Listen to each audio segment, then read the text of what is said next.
Hello hello friends, welcome back. कैसे आप सब लोग फ्रेंड्स। आज मैं जो रीडिंग कर रही हूँ कि आपके पर्सन और उनके पेरेंट्स के बीच में क्या चल रहा है, आपको लेके बहुत प्रॉब्लम्स लोग फेस कर रहे हैं। स्पेशली आज के ज़माने में इस तरह के पेरेंट्स हैं जो अपने बच्चे की शादी उनके मन के हिसाब से नहीं होने देते। बहुत आश्चर्य की बात है। और ये कोई मतलब बच्चा किसी के साथ में जाके फिज़िकल रिलेशनशिप बना सकता है। बच्चा अपना क्या बिज़नेस का डिसीजन ले सकता है, अपनी जॉब का डिसीजन ले सकता है, लेकिन वो अपनी मन से शादी नहीं कर सकता है। वो उस पर्सन के साथ में सोने का राइट है, उसको घुमाने का राइट है उसको, लेकिन उसे किसी के साथ में भी घूमने का राइट है।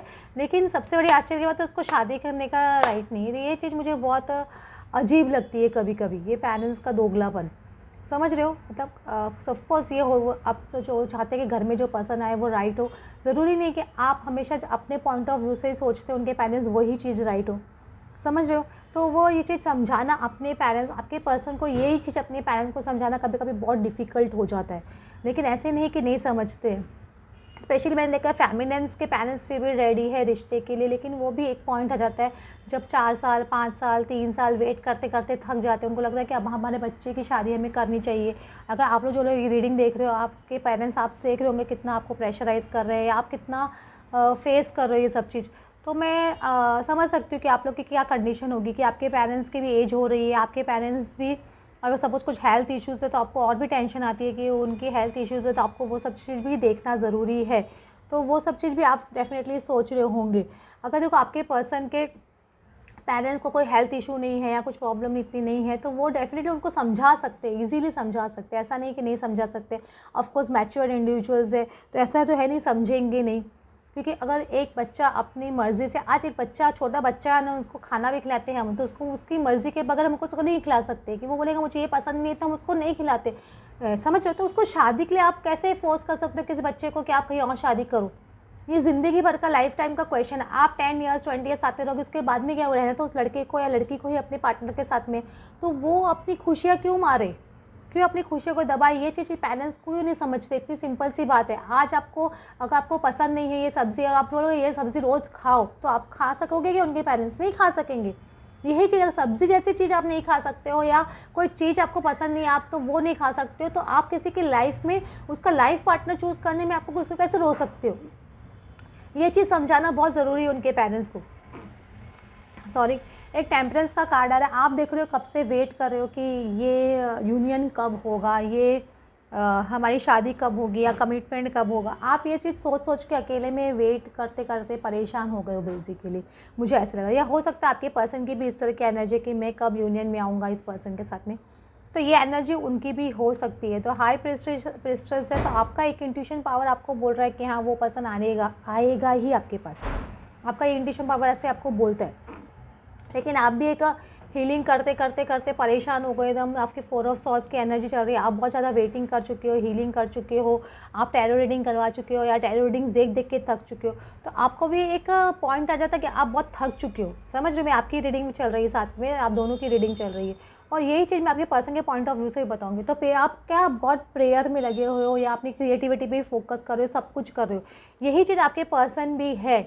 अगर उनके पेरेंट्स उनको बहुत ज़्यादा या उनकी मम्मी उनको बहुत ज़्यादा फोर्स कर रही है कहीं और प्रपोजल के लिए, या आपको प्रपोजल नहीं देने के लिए अपने पर्सन को, अगर सपोज़ आपके पर्सन बार बार बोल रहे हैं कि वो आपको प्रपोज करने जा रहे हैं, आपके पास आ रहे हैं, अगर उनके पेरेंट्स उनको रोक भी रहे हैं, तो वो भी आपके पर्सन सुन नहीं रहे। मतलब 4 ऑफ सॉर्ड्स की एनर्जी में कम्प्लीटली अपनी आँख बंद कर ली उनकी तरफ से, और वो भी वेट कर रहे हैं आपको प्रपोज करने का। ऐसा नहीं कि वो वेट नहीं कर रहे, वो खाली थोड़ा-सा ऐसे बोल रहे हैं, आगे पीछे थोड़ा बैक फोर्थ हो रहे हैं कि अपने पेरेंट्स की वजह से, कि वो अपने पेरेंट्स को समझा तो रहे, ऐसा नहीं कि नहीं समझा रहे। वो भी अपने पेरेंट्स को समझा रहे हैं, या हो सकता है वो भी किसी से कंसल्टेशन कर रहे हो या टैरो रीडिंग कर रहे हो, कुछ ना कुछ वो भी कर रहे हैं।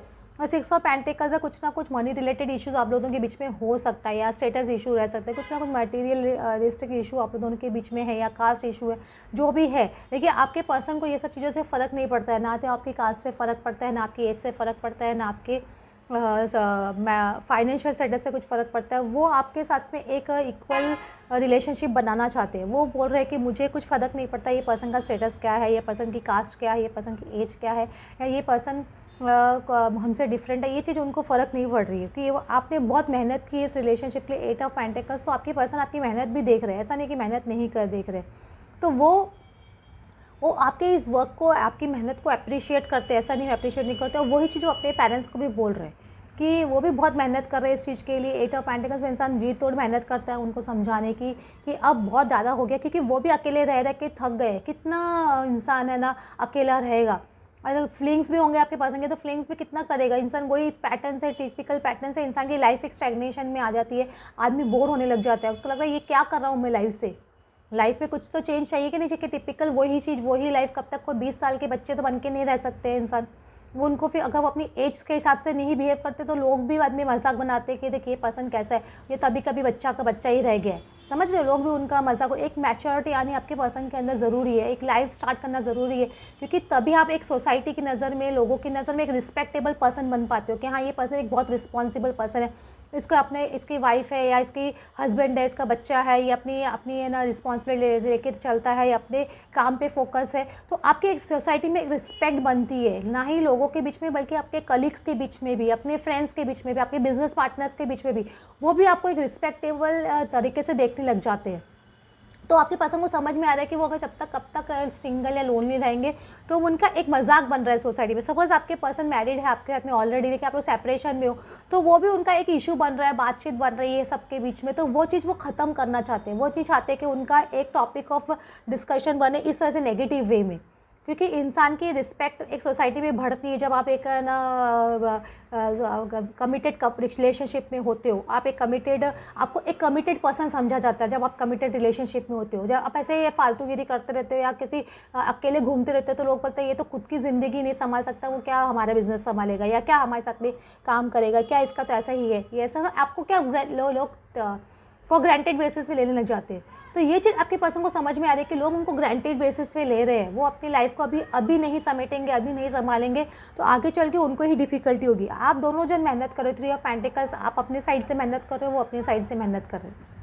अपने पेरेंट्स को यही चीज़ समझाने की कि सोसाइटी में एक रिस्पेक्ट बिल्डअप करना है, तो शादी करेंगे तो एक रिस्पेक्ट भी बिल्डअप होता है। फैमिली वाले भी समझते हैं हाँ कि इसकी शादी अच्छे घर में हो गई है, यहाँ पे अच्छी लड़की से हो गई है, अच्छे लड़के से हो गई है, तो वो भी एक रिस्पेक्टेबल तरीके से आपके पर्सन को देखने लग जाते हैं। सपोज़ उनकी कोई रिस्पेक्ट फैमिली में ख़राब हो रही है या उनका फैमिली वाले उनसे बहुत फाइट कर रहे हैं, तो उसमें एक संबंध जुड़ने से इंसान का एक क्या वो ऑटोमेटिकली साथ में आते हैं रिश्तेदार, नहीं चाहते हुए उनको, क्योंकि शादी ब्याह इतना बड़ा एक कंसर्न होता है कि सबको नहीं चाहते हुए साथ में आते हैं, तो वो अपने आप एक फैमिली को जॉइंट करता है। तो आपके पर्सन को समझ में आएगा कि उनको वो एक फैमिली में एक जॉइंट ला रहा है, उनके जो बिजनेस से प्रॉब्लम्स आ रही है वो सॉल्व होंगी ये शादी करने से। तो ये चीज़ आपके पर्सन को समझ नहीं आना चाहिए कि वो अपनी सोसाइटी में रिस्पेक्ट क्या बना रहे हैं। क्या वो ऐसे अकेले घूमते रहना चाहते हैं, अगर सपोज मैरिड है तो कि लोगों के बीच में बातों का वो केंद्र बनना चाहते हैं। अगर सपोज वो अनमैरिड है तो भी लोग उनके बारे में बात करें। अगर 35+ या 30+ हो चुके तो लोग उनके बारे में बातें कर रहे हैं कि ये क्या करेगा, लड़का क्या कर रहा है या लड़की क्या कर रही है, उनकी बातें बनती है, ऐसा नहीं कि नहीं बनती है। तो वो चीज़ आपके पर्सन को सोचना चाहिए कि उनको एक रिस्पेक्टेबल इंसान लोगों की नज़र में बनना ज़रूरी है, फ्रेंड्स की नज़र में बनना ज़रूरी है, रिलेटिव्स की नज़र में बनना ज़रूरी है। तो आप ऑटोमेटिकली रिस्पेक्ट कमांड करते हो और रिस्पेक्ट मिलती है आपको, क्योंकि आपके पार्टनर आपके साथ में खड़ा होता है तो लोग क्या आपको बोलने से कुछ भी डरते हैं कि नहीं यार इसका पार्टनर भी वो क्या सोचेगा हमारे बारे में, ऐसे होता है। ये सोसाइटी के अपब्रिंगिंग नहीं बगैर बोले ये सब चीज़ है, इनबिल्ट है। तो ये चीज़ आपके पर्सन को समझने की ज़रूरत है। और 5 ऑफ पेंटिकल्स वो बहुत उदास है, हो सकता है अपने मम्मी को या अपने पेरेंट्स को समझा रहे होंगे। आप देख सकते हैं आप भी उनको बहुत पेरेंटिंग करके समझा रहे हो, आप भी अपने पर्सन को बहुत ही प्यार से समझा रहे हो। मैं ऐसे बोल सकती हूँ जैसे एक मदर समझाती है अपने पर्सन को, वैसे आप समझा रहे हो, क्योंकि एक औरत में वो खूबी होती है, वो माँ भी होती है, वो बहन भी होती है, वो गर्लफ्रेंड भी होती है, वो है ना बेटी भी होती है, बहू भी होती है। तो ये चीज़ आप में है वो क्वालिटी। अगर आप लड़की हो तो, और आपके अगर आपकी पर्सन वहाँ पे फीमेल है तो वो चीज़ डेफिनेटली आपको भी समझा रहे होंगे किसी ना किसी तरह से, या आप अपने पर्सन को समझा रहे हो।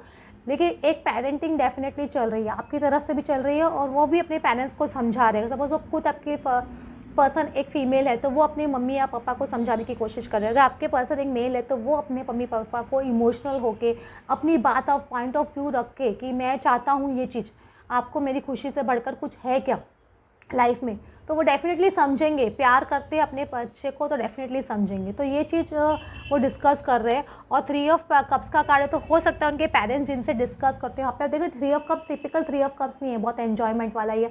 तो वो लोग भी सोच रहे हैं कि हाँ अब बहुत साल हो गए इस चैप्टर को, अब इसको क्लोज करना चाहिए, जो बच्चा चाहता है वो कर दो, बेटर रहेगा, क्योंकि बच्चों की खुशी में ही हमारी खुशी है, समझ रहे हो। और इससे एक सोसाइटी में रिस्पेक्ट, अगर सपोज ये चीज़ वो उनको लगेगा हाँ सोसाइटी में एक रिस्पेक्टेबल हम लोग बनेंगे और रिस्पेक्ट से हम लोग को लोग ट्रीट करेंगे, जो प्रॉब्लम्स फैमिली में आ रही है वो भी सॉल्व होंगी।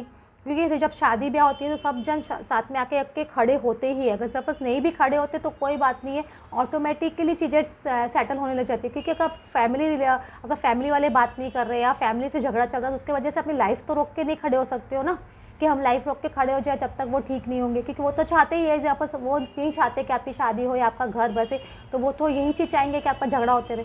तो आपको एक डिसीजन लेना है कि आप कब तक अपनी लाइफ को ऐसे स्टैग्नेंट लेके चलोगे, समझ रहे हो। या तो उनके मंसूबे पूरे करते रहो या अपने मंसूबे पूरे करो, एक चीज़ आप कर सकते हो। तो आपके पर्सन को ये चीज़ समझना ज़रूरी है, बहुत ज़्यादा ही ज़रूरी है, मुझे ऐसे लग रहा है, समझ रहे हो। तो ये चीज़ आपके पर्सन की बेसिकली चल रही है आपके उनके पेरेंट्स के साथ में या फ्रेंड्स के साथ में, जो भी है, या आपने जो भी आपके रिश्ते को रोक रहे हैं स्पेशली।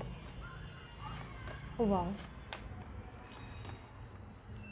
देखो आपका कम टू द एज आ गया, आप एकदम एज पे आ चुके हैं। या तो हो सकता है आप एकदम परेशान हो गए हो, ये कि अब तो मुझे कोई डिसीजन लेना है, एकदम एज पे आ चुके, देख लो, या आपके पर्सन एकदम एज पे आ चुके हैं, अब एक डिसीजन लेना ही पड़ेगा, समझ रहे हो। बहुत टाइम हो गया है, बहुत ज़्यादा थक चुके हैं आप भी और वो भी, वो थक चुके हैं। यंग यांग का कार्ड आ रहा है, यांग है एक्चुअली। तो आपके पर्सन अपने पावर में आ रहे हैं, समझ रहे हो, आपको अपना ऑफर देने के लिए, बेसिकली मैं ऐसे बोलूँगी। और इनको पता है ये आप एक सोलमेट हो या आप लोग एक ट्विन फ्लेम हो, जो भी कॉन्सेप्ट है आपने उनको बताया है या नहीं बताया है, तो भी उनको समझ में आता है कि हाँ ये पर्सन एक है, मतलब मेरा सोलमेट या मेरा ट्विन फ्लेम है। ये चीज़ आपके पर्सन को डेफिनेटली समझ में आती है और वो अपने पेरेंट्स को भी बोल रहे हैं। और एक्सचेंजिंग गिफ्ट्स का कार्ड आ रहा है, तो वो आपके साथ में गिफ्ट्स एक्सचेंज करना चाहते हैं, ऐसा नहीं कि नहीं करना चाहते, वो आपको बहुत सारे गिफ्ट्स देना भी चाहते हैं और गिफ्ट्स लेना भी चाहते हैं, खाली देना नहीं लेना भी चाहते हैं आपके पर्सन। तो ये चीज़ भी डेफिनेटली दिख रही है। नो पीस लाइक होम, उनको आपके साथ में एक होमली फील होता है, मतलब एक परफेक्ट पार्टनर जैसे होता है वो आपको एक्चुअली इमेजिन करते हैं। नो पीस लाइक होम, आप उनको एक होमली फीलिंग देते हो कि वो ऐसा लगता है कि हाँ ये पर्सन मेरा परफेक्ट पार्टनर, उनके साथ में आपको कुछ उनको एडजस्टमेंट नहीं लगते, उनको लगता है आपकी लाइफ में जीने का मज़ा आएगा, क्योंकि उनको पता है कि आप उनको बहुत अच्छे से समझते हो या वो आपको बहुत अच्छे से समझते हैं, दोनों जने बहुत ज़्यादा एक दूसरे को अच्छे से समझ लिया है। तो ये चीज़ वो अपने पेरेंट्स को समझाने की कोशिश कर रहे हैं कि मैं इस पर्सन के साथ में हूँ या रहता हूँ या रहती हूँ, तो मुझे एक होमली फीलिंग फील होती है, मुझे लगता है कि इस पर्सन को पहले से जानता हूँ या जानती हूँ। तो ये चीज़ आपके पर्सन समझाने की कोशिश कर रहे हैं और ये वो बोल रहे कि एक्सचेंज करने के लिए उनके पेरेंट्स को भी समझा रहे होंगे कि अब बहुत हाई टाइम हो गया, हमें रिश्ते को आगे बढ़ाना चाहिए और ये मेरा सोलमेट या ट्विन फ्लेम में जो भी कॉन्सेप्ट है वो अपने पेरेंट्स को भी समझाने की कोशिश कर रहे होंगे, क्योंकि आपके साथ में उनका आपके साथ में उनका रिश्ता नहीं टूट सकता है और वो एक डोर से बंधे हुए आपके साथ में, वो चीज़ उनको समझाने की कोशिश करेंगे। वो बता रहे होंगे कि आप लोग यिंग यांग हो, पसंद यिंग यांग ट्विन फ्लेम कपल को ही बोलते हैं, तो वो चीज़ वो डेफिनेटली एक बिगनिंग, देखो यहाँ पे 1 नंबर कार्ड है, एक बिगनिंग डेफिनेटली आपके साथ में करने की कोशिश करना चाह रहे हैं या बोलने की कोशिश कर रहे हैं अपने पेरेंट्स को या समझाने की कोशिश कर रहे हैं, जो भी समझ लो। तो ये चीज़ उनके पेरेंट्स के बीच में चल रही है। और फ्रेंड्स, आपको आज की रीडिंग अच्छी लगी हो then please like and subscribe. Thanks for watching.